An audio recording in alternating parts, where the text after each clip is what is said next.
Catriona Gray, Sam Milby, magkasamang lumipad pa Canada pero hiwalay ang upuan. Kamakailan lamang nag-post ang Cornerstone Entertainment sa kanilang IG account.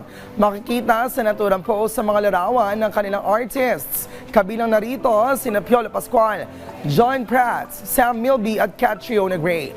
May caption pa ito na, "Hey Canada, you're in for a treat." Nang naturang photos ay kuha sa loob ng eroplano habang sila ay palipad papuntang Canada para sa Cornerstone All-Star Concert.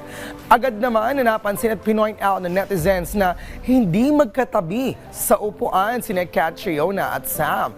Dahil dito, mas lalong umugong ang usap-usapan na baka tuluyan na talagang naghiwalay ang dalawa at tinapos ang kanilang engagement. Matatandaan noong February 28 ay naglabas ng pahayag ang management ni Sam at Catriona na may hinaharap na pagsubok ang relasyon ng celebrity couple. Pero sinusubukan naman daw itong ayusin ng dalawa. Hanggang ngayon, wala pa nagsasalita kina Sam at Catriona sa kasalukuyang estado ng kanilang relasyon.